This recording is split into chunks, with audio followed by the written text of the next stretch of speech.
Hello, everyone. Thank you very much for joining us today. Today on Perspectives, we're going to learn about a place here on the Gulf Coast whose mission, they say, is to offer military veterans the opportunity to reunite with members of their unit, to reconnect in a single location, and to improve mental health and prevent veteran suicides. Now, they have established a sanctuary where veterans can reunite with their comrades and where they can extend the healing process. Well, you may not know, but the Veterans Administration, the VA, estimates that 22 veterans commit suicide each day. Now, this means that approximately 8,030 veterans kill themselves every year. 20 years ago, the highest percent of all veterans who commit suicide were age 50 or older. That's according to the VA. Now, some veterans advocates say, though, that it's easier for older veterans to feel that America has forgotten their sacrifices. Today, the veteran suicide rate is highest among 18 to 34-year-olds. In 2021, 13 service members were killed in hostile action. Now, this is the same number of veterans that die every day by gun suicide. Veterans are 3 times more likely to die by gun suicide than non-veterans. Our guest today is Patrick Jump, president of Warrior Legacy Ranch. The Warrior Legacy Ranch is a sanctuary where veterans are reuniting and extending the healing process. Patrick Jump is a U.S. Marine Corps veteran. He's a warrior who served in Afghanistan and Iraq. Patrick knows firsthand the harsh reality and tragedy of combat loss. Warrior Legacy Ranch is a result of his unwavering commitment and dedication to his fellow veterans. After a quick break this morning, we'll learn more about the Warrior Legacy Ranch and the Global War on Terrorism Wall of Remembrance. It pays tribute to those who gave the ultimate sacrifice, from the bombing of the Marine barracks in Beirut, Lebanon, through the withdrawal of forces from Afghanistan in 2021. The memorial remembers those tragically killed in the events of 9/11, including the Twin Towers, the airplanes, and the Pentagon. We'll talk with our special guest, Patrick Jump, when Perspectives continues in just a moment.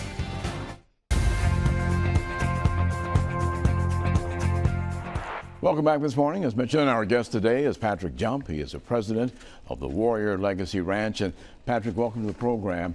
You know, in reading the information on the ranch, you really, as a veteran, get the sense of, you know, what can I do? What can I do to make a difference? Because we're losing too many guys. And you saw that and you did something. You made things happen with the Warrior Legacy Ranch, so we definitely commend you with that. Give me an idea, how did it happen? When did you first get a sense of this may be something that can help? Yeah, so in 2021, my unit had their own reunion. It was a result of, who would that have been? Yeah, US so that Marines? was with my 1st Battalion, 6th Marines, with the Okay. 22nd Marine Expeditionary Unit, the Combined Anti-Armor Team from Afghanistan in 2004, also known as the Death Walkers. It's kind of a moniker that was given to us by the Taliban. We had a reunion in Virginia Beach after almost a year of planning. It was extremely expensive, $1,500 a night for the Airbnb, but we still realized the impact that reconnecting after 17 years of not seeing each other. And we almost didn't even skip a beat, but there was no plan about, oh, it's going to be therapeutic or we're going to do a mental health study or anything as part of it. All of that came naturally just because it's the one thing that we all had in common. So we were able to talk about it. There was actually a plan by one of the guys I served with. He was going to come say goodbye to everybody and then go home and take care of his stuff. Well, he's still around today, and we're happy for that. We're extremely happy he's still here. We saved a marriage. A marriage was coming there as their last opportunity, give it the last hurrah before a divorce. That got saved, and who knows if that had happened, what it would have led to. So getting veterans back together and helping spouses meet these people who have such a huge impact in a short period of time in our life, it's so beneficial. I mean, my wife still talks to guys that I served with. She talks to their spouses daily almost through a group chat. And if somebody's feeling down or upset, you know, their wife will text the group and one of the the wives will tell us, hey, like, can you call so and so, and we give them a call, and we do it in our own way. It's a little irreverent almost, but you can get away with it. Right, and it's necessary. Yeah. So that was sort of the initial catalyst that gave you some thoughts. How did it lead to Robertsdale, 20 acres there, and now what is happening with the Warrior Legacy Ranch? So my wife and I moved here in January of 2019, and unfortunately, I say unfortunate because we ended up moving away. We moved to Ohio in June of 21, and that was right after I had the reunion. So, I kept following up with guys that I served with. A few of us, we kept getting together at small little meetings, and we kept talking about, like, how great would it be for other veterans? How do we make this happen? So we figured it out, created a nonprofit. Well, where are we going to put it? Because we're not going to put it in Ohio. Like, nothing against Ohio. I was born and raised there. Right. I love Ohio. But you're not going to attract people unless there's probably something to be attractive for. And you want a space that's good weather year round. So I somehow convinced my wife to sell our home. We bought a fifth wheel RV, and we traveled for 9 months with 2 kids and a 68-pound Belgian Malinois. We traveled through 43 states in those 9 months before landing back here in Baldwin County. And it like all came back home to me, realizing, Pensacola International Airport, Mobile's building Mobile International Airport, so you have multiple ways for veterans to be able to travel in. It's just great weather, very supportive community for veterans. So and then beaches? And the beaches, yes. Yeah. So there's a lot for veterans to do. You can go to the beach in Orange Beach, and the next day you can go tour the area at the battleship. Right. So a lot of stuff for people to do, and then there's plenty of acreage left. So we were able to purchase 20 acres out in Robertsdale to give that solace, that quiet community where veterans can come and be themselves. So how much is there now for this to happen? There's nothing there. There's nothing there right now. It is so 14 acres are wooded and wetlands. The other 6 is cleared. We're working and raising funds right now to clear more and to get our build. And what will you have there? Because it's going to be more than just one building and facility. Yeah, it has evolved a lot in the last year. So you'll have the Reunion Center, which is a 13-bedroom, 6,950 square foot facility. It's just a house. It's a big Airbnb that we're just not going to charge for. And then we're also planning on putting in what we're calling the Baldwin County Veterans Community Resource Center. That came as a result. There was a young veteran suicide in March, and that it started to wear on me that if we'd have had this facility there, if we'd have had a place that somebody could come, maybe they would have reached out and come to us.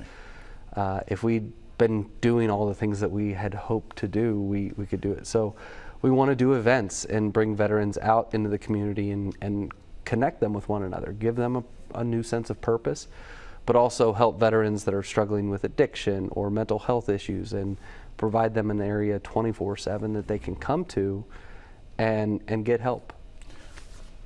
From what you've experienced, what are you seeing as the reason behind some of the suicides? I'm sure there's no blanket, this is it.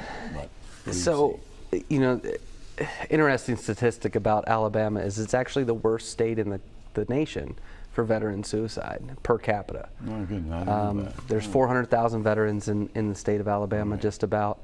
And on average in the state of Alabama, a veteran commits suicide every other day. And I think it could potentially be higher than that, about 1 every 36 hours. But the data right now says 1 every other day. And that's just too many statewide in Alabama. So it's kind of like we were meant to come here. I think the reason, the majority of reason is veterans feel alone. They feel forgotten. They feel that they're unheard. So if we can give them that sense of community back, if we can reconnect them with the people And I think in the military, we're taught to hold each other accountable. I know you're a veteran too, so you're taught to hold each other accountable. So if the same people I served with and the same people I trust, if I can reconnect with them and reinvigorate that relationship, then they'll start to hold, my platoon, we hold each other accountable to stay alive. It's funny, my son and my daughter both call my vice president of Warrior Legacy Ranch, Jesse Bergeron. They call him Uncle Jesse. Okay. Jesse is not my relative. Right. We don't look anything alike. So, but they call him Uncle Jesse because he's that much a part of their life now. Right. And for 17 years he wasn't.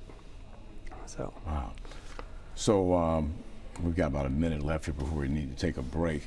So we've got a situation where this concept will make a major difference. So we've got to get things off the ground. When we come back, we're going to talk about one of the major events you have coming up in August, as well as the wall that's going to be here in the area also for veterans all around the region, as well as those who have an interest and want to pay tribute. So we'll talk about that and a whole lot more in our next block. When we come back, our very special guest once again, Patrick Jump.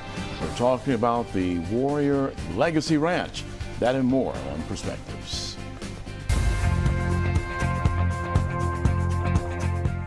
And welcome back. We're talking today to Patrick Jump. He is the president of the Warrior Legacy Ranch, and it's in the process of becoming a reality in Baldwin County here. And not just for veterans who are in Baldwin County, but these will be veterans coming from all around the country coming to this area to look for and to receive that healing that needs to take place. You were talking about some of the different facilities that will be available on there. How do you see these places being that refuge for the veterans to come who hopefully we can get them to change that thought process that they may be in that could lead to suicide? Yeah. So currently it's the waiting list for the national, I call it the national program, and then you have the local program. So the national program is the reunions. That waiting list is currently 3.5 years. We've gone through and we've started working on it, but we don't have the date for the first reunion, but it'll take 3.5 years to get through the existing list right now. Wow. So that, you know, if I need to show a need, there's the need. The need's great. Veterans want to do this. The local plan is we're going to just hold events on a monthly basis, on some stuff on a weekly basis, you know, kind of like an AA style thing, only for veteran mental health. So you just come and hang out and talk. And we do that by partnering with other organizations. I'm a big proponent of collaboration over competition, and in the nonprofit world, there's a ton of competition. But we can collaborate with one another, because I don't think there's one answer to veteran suicide, like solving that issue. I think there's multiple. And so if I can give, you know, Warrior Bonfire a place to do their bonfire projects, I'm going to do that. All the way up to, we've talked with another organization that may be providing us with a hyperbaric chamber, like a group hyperbaric chamber, to do hyperbaric therapy within the building and the space. And they, you know, that organization ends up covering the costs associated. We're just given a place for that machine to sit.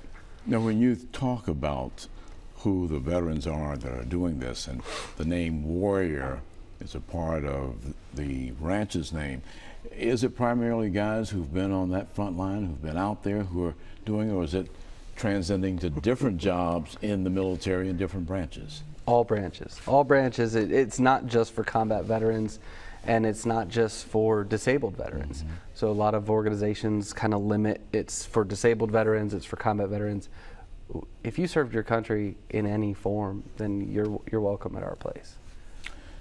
Let's talk about a couple of things that are going to be coming up here before we don't want to run out of time this morning. But the Global War on Terrorism Wall of Remembrance, you're bringing that here to the area in August. Tell us exactly what is that for those who may not be familiar. Yeah, so it is a 6 foot tall, 120 foot long wall that's dual sided. It has the names of every service member from the bombing in the barracks of Beirut, Lebanon, all the way up to the Afghan withdrawal in 2021. It has all their names on it. On the back side, there's another section which we think is really important, and we want people to come and add to it if they have a need to. and that is an area for veteran suicides, 22 a day. We think that they should be recognized. So the organization that does that is the Reynolds Warrior Foundation. They they own the wall, they transport it all around, but there were some costs associated to bringing it down. We've had some really great local sponsors: Una Supra Foundation, Coastal Design and Events, Dirty South Land Management, as well as like Holloway Farms in Alberta. They've all helped greatly, and AAM Equipment Rental is going to set up a crane with a big flag on it, so everybody will have that, and that'll all be part of the concert that we're doing on the 24th. And you've got several groups coming in for that. Several groups coming in. So there's Chris Turner, Sal Gonzalez, who was on the 2014 America's Got Talent. He made it up a couple rounds on there. So Sal Gonzalez, Lockridge and Co., and then Stephen Cochran. So they're all artists from Label 22 Records that are coming down to, Coastal Design, Events and Design has got us set up with stadium quality sound out there for the evening, and just, bring a lawn chair, bring a blanket, whatever you want, have a seat. And of course, the proceeds of this will go to help get the ranch up and running. Yeah, so it is a free concert. Free concert for everyone. So we're not charging anyone to come. It's all kind of on the backs of our sponsors through our organization. Because again, it revolves around not only getting veterans together with the community, but getting the community together to also show the veterans that the community supports them. Let's go back to that wall before we move from there.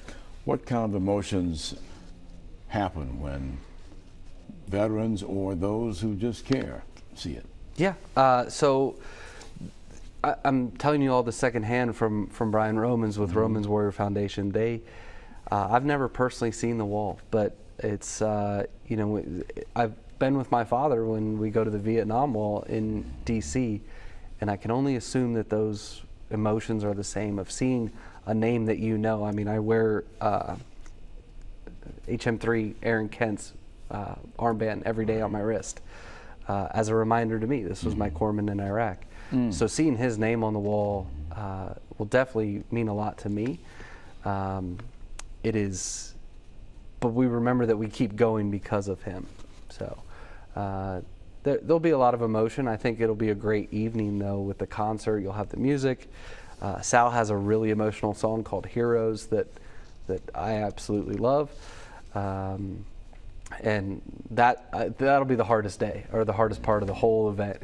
Sal singing Heroes and looking at that wall in the sunlight, in the sunset. It's going to be very emotional. So. Where are you now with getting the support you need to get things to, say, the next level of speed and making things come together? So we're working on a few grants to cover the cost of some of our projects. We could still use a couple sponsors for this concert. There's still some openings for anyone interested, and all you have to do is reach out. Our budget for the reunion center is only $850,000. We're a little different because no one on our organization takes a salary, and we don't ever intend to. And we've formed some partnerships to cover our annual operating costs, which is really just an electric bill. We have a large veterans community, as you mentioned, the number for the state. Of course, we have a huge area of here and amount of veterans. And of course, businesses, they capitalize on both active duty and veterans. How are things working with that, Ian, as far as getting some of these people to come to the table with you? It's been a challenge. So, we're a newer organization to the area, so people don't necessarily know who we are. That's why I like to do shows like this and get out, and hopefully somebody sees it and says, we want to be part of it. There's some great benefits for those companies being involved. We're a public charity, a nonprofit, so your donations are obviously tax deductible. But getting in, I tell you, it's always better, especially when we talked about the reasons for veteran suicide, it is always better to just tell us, sorry, we're not interested at this time, instead of just ignoring it. So. And of course, that's the bottom line of why this is necessary. And we talk about one every other day, 22. Yeah, those numbers mean a lot. Those numbers, they mean a lot, because those are people, those fellow soldiers who made some major sacrifices in their Yeah, life. it is the equivalent to a commercial jetliner crashing once every 45 days, killing everybody on board. And if that was happening, we'd probably halt ground flights for a while. But they're just veterans, so we keep going every day, and so we're going to fight until it's none. A lot of organizations say it a lot, 22 to none. Well, Patrick, we thank you for what you're doing and making that decision back in Virginia Beach to see how these the ranch can make a difference in the lives of both the veteran as well as his wife and family, because all of that's important. Yeah, absolutely. All right, we wish you a lot of success in these upcoming events. Of course, you can go to our website to get more information, as well as here's the information. We'll reach out to Patrick. You can see the Warrior Legacy Ranch. There's phone numbers as well as emails to reach out and get more information if you'd like to be a part of this. And of course, the concert's coming up August 24th. 6:30 p.m. at the Warrior Legacy Ranch in Robertsdale, and you can get more directions from there as well. And your website has pictures as well as an idea of where everything is located. Yep. All right. Patrick Jump, and of course, this is all about making a difference in the lives of our veterans. We hope that you'll take time to learn more, as well as showing up at these events as well. Well, thanks for joining us here on this Saturday morning. You have a great day, and we'll see you back here next week.